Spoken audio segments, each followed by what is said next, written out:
This is Grandma reading The Great Dinosaur Mystery and the Bible by Paul S. Taylor. And Grandma's reading this as a special request by Caleb because he is a fan of dinosaurs. And this is a book that will talk about how the dinosaur relates to the mystery that everyone wants to know where dinosaurs come from, and then when we see the Bible, how does it relate to what we see in the Bible? And this book was copyrighted in 1987 and 89 by Paul Taylor and the Films for Christ Association, and it's from Chariot Family Publishing, a division of David C. Cook. So there's a lot of questions in here. Well, we won't go over all of them today, but we're going to look at the exciting pictures of the dinosaurs that are in here. Now this picture is a Stegosaurus, which Caleb, you know from the drawing that we did together today. And just see how big it is and all the pokey things in the back and on its tail. But there's clues about dinosaurs, and the reason why they know what they look like or have an idea what they would look like is because of their fossils. And fossils are found in all kinds of places, like in rocks and in stony cliffs, and sometimes in caves. And so we have different pictures of big footprints from dinosaurs, dinosaur eggshells, and imprints from their skin, like to show how rough it is, like similar to a snake or a reptile or an alligator. And then there's bones, and then these are gizzard stones. These are teeth, and which Grandpa could tell you a lot about shark's teeth, from fossilized shark's teeth from very large shark that were in Florida in the ocean. He found very large shark teeth that were like this big. So question about what kind of dinosaur bones or fossils have been found besides bones: teeth, claws, spikes, horns, bony plates, etc. All those other things that we just talked about. So this is a picture of a big skeleton, and a lot of times they don't actually have all the bones of the skeleton. They fill that in when you see the model in a museum. And then this section talks a lot about sometimes the problems of when fossils are found, and people might have a number of different bones from different animals together and trying to sort them out. And then this is a question about where did the dinosaur come from.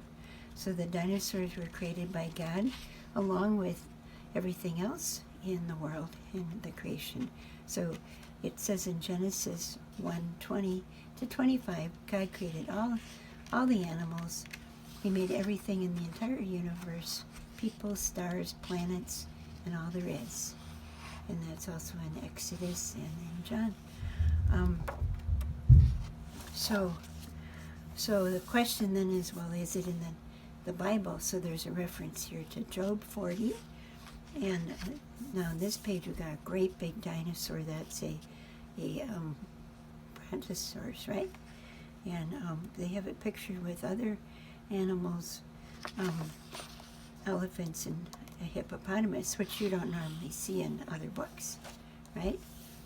And but we know dinosaurs could eat the branches from really high up in the trees, right? And then there's the question, well, then why did they become extinct? So there was lots of theories. So this book gets into those theories, like, was it a great big volcano, or was it like a typhoon or something like that, or was it because of Noah during the time of Noah's Ark and Noah in the flood. So we know that Noah took 2 of every kind of animal on the ark, but maybe he brought a type of reptile, but not these really large dinosaurs, right? So that gets into that theory. So this question was like, how old are dinosaurs? So in the Bible, we know that the timing of when God created the earth isn't like millions and millions of years ago. It's more like, thousands and thousands ago. So this talks about the age of different bones, and we know a lot about what happens when there's a volcano from like Mount St. Helens and all that. So we'll jump by a little bit and getting into Noah's Ark. So with Noah's Ark, so Noah, this was named after, or you were named after Noah, who built the ark and obeyed God and followed what God wanted him to do. So he built this great big ark, which is like a big boat, and there were 2 of every kind of animal that came into the ark. So the question here on this page was, well, did Noah take the dinosaurs on the ark? And so because there's evidence that the dinosaurs lived after the flood, that was kind of one question, because Job saw like a great big animal after the flood. So Job came after Noah in the Bible. So the ark was a really, really large ship, but especially designed especially by God. So it was so large that it took Noah 120 years to build it. Can you imagine building a boat taking that long? So Noah used this time to warn people about the flood and convince them to turn to God. So it had plenty of room for all the animals, including the dinosaurs. So this may be different than what I just said a little bit ago. So it was carefully built so that it met all the needs of all the passengers. So, and many of the animals might have slept a lot during the trip because they might have been used to hibernating during that time anyway. And and Noah didn't have to go out and find the animals. They came because God brought them 2 by 2. So this probably included a pair of every main type of dinosaur. Perhaps God just included the basic kind of dinosaurs he first created, and not every variety that developed since creation. Young dinosaurs would be small and easy to care for and would use less food. So we wouldn't want to fill it up with the biggest and oldest adults. So then after the flood, then what happened to the dinosaur if they came on the ark? So after the flood, Noah opened the door, and then all the animals came out. So and babies were born to their parents, either on the ark and then when they came off. But as we talked about, maybe this woolly mammoth is sleeping. But some of this story might be helpful to look at. So after many years, the earth began to be filled with animals again. The dinosaurs lived for at least a few centuries after the flood, but probably never in the great numbers that once had been. No one knows exactly when they finally died out. So after the flood, the earth was a very different place. When Noah stepped off the ship, he must have felt like he was on another planet. Nothing looked the same. Most of the world was left covered with water. 7 out of every 10 spots in the globe are still under the water today. So all the landmarks were destroyed. The Garden of Eden was gone forever. So was the whole land of Eden and every other land. Mud and rock was everywhere. Cold, forbidding mountains stood where none had been before. Earthquakes and volcanoes continued to plague animals and man, even after the flood was over, and still today on a similar scale, but on a smaller scale. So temperatures had become extreme, so parts of the world got hotter after the flood and eventually dried out the water and left the deserts. In other places, snow began to fall for the first time because of the freezing cold. So then a short ice age followed the flood in some parts of the world. So anyway, so we'll go on, but this is just kind of talking about some of the theories of what might have happened with the dinosaurs. Some areas became too harsh for dinosaurs, and then maybe that was part of the problem for them, because we know that we don't have all the great big dinosaurs right now. So this section's about dragons and dinosaurs. Now, Emma, today we drew a picture of a dragon, right? And Caleb, we had drawn the dinosaur. So ancient people all over the world had told about unusual reptile-like creatures that once roamed the earth. And so that's part of this story about some of the ancient,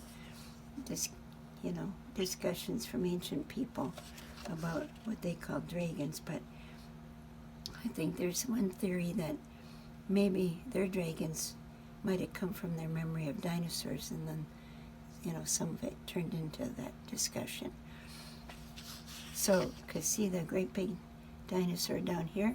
So, from Babylon, one dragon story from the ancient land of the Sumer in Babylon tells of the hero where he decided to make a name for himself by traveling to a distant land to cut a great cedar tree needed for the city. Then he reached the forest and found a huge reptile. So that's what this story is about. So, and then there's ancient carvings by Indians that look a lot like dinosaurs, and this was in the wall of the Grand Canyon, and it's kind of outlined more so you can see it a little bit better. But see how it kind of looks like that sort of dinosaur and Edmontosaurus. Okay, and so this is just going through references and all that from different places in Europe and including France and Italy. So see this big Triceratops, and so that was a reference from a dragon that was killed there. That's like one of those stories about the dragon. And this is about China, and there are thousands of dragon stories are coming from China, and some from Ireland. That looks a lot like our Stegosaurus, doesn't it? And what are these kind of dinosaurs? These are in Africa, and these are in Arabia. So then we have this picture here of a decayed body of something. Looks like a modern Plesiosaurus snake, 900 feet underwater near Christchurch, New Zealand. It was 32 feet long, weighed 4,000 pounds, and the evidence examined tested as by high-ranking marine scientists. So that's, and it was a really interesting find, and that was back in 1977. Okay, now we have big underwater dinosaurs called a Leviathan, and then this is talking about dinosaurs in the Lost Paradise, and what they ate, and what kind of animals.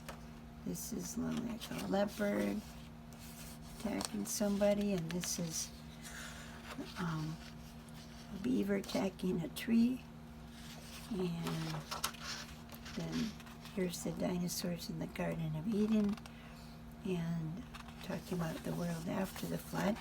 So now, Caleb, do you know what kind of dinosaur that is? So was that the Triceratops? And aren't these kind of interesting? Can't pronounce that.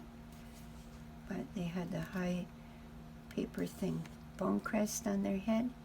It's a Dilophosaurus. That's this guy. All right. So, and this, in the end of the book, talks about the Garden of Eden and how Adam and Eve had sinned, and God sent, during the Old Testament, God sent the flood, and Noah built the ark. Right, Noah? That's your namesake. And or the guy your name before. And then God sent the Son, Jesus Christ, to die on the cross for us so that we could be with him in heaven. And so that's what this story tells about. And then that is it. So that ends our book on the dinosaurs and the Bible. So hope you found that interesting.